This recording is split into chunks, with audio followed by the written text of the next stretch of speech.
And he is before all things, and in him all things hold together. Verse 18, he is head of the body, the church. He is the beginning, the firstborn from the dead, that in everything he might be preeminent. Top, nothing above him, nothing else to gain, nothing else to get. The goal, the end, what it's all about is Jesus. Look at me. I'm going to try to combat something as best as I can here. Look at me.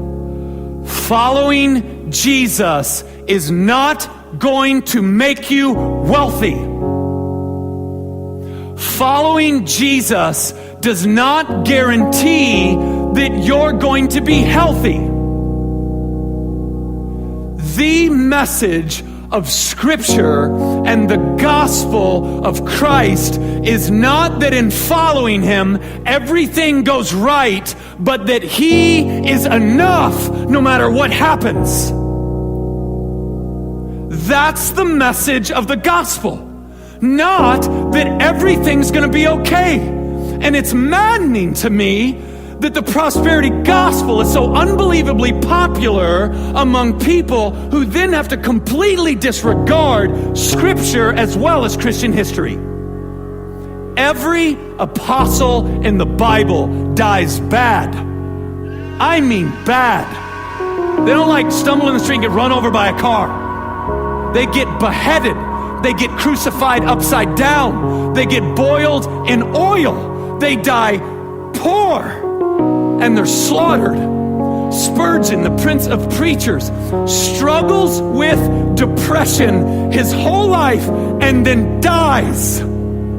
Christianity has been built and has carried through the generations on the blood of men, not on the wealth.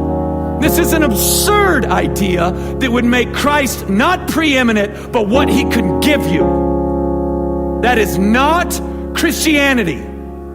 That is something entirely different.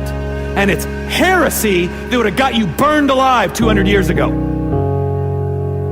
It's a ridiculous notion. Jesus is enough. He's enough. He's enough. We pursue healing. Maybe we get it, maybe we don't. He's enough if we don't. This is the message that Jesus is sufficient. Like, it's all, okay, in Acts, the apostles, they get arrested. And this court says, if you don't quit this preaching stuff, if you don't quit talking about Jesus, we're going to beat you to death. And the response was simple.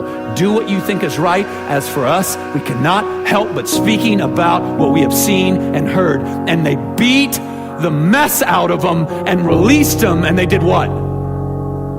Rejoiced. I mean, they got beat nearly to death. This was the fruit of the gospel in their lives. Beatings. And they left rejoicing. They left there going, oh, you can see my spine. No, like literally, it's exposed. Awesome. All right? So it seems like Jesus can transcend the most horrific of circumstances. This is not about what Jesus gets you. It's just about Jesus, preeminent, top of the chain, nothing else to want, nothing else to pursue. He is enough.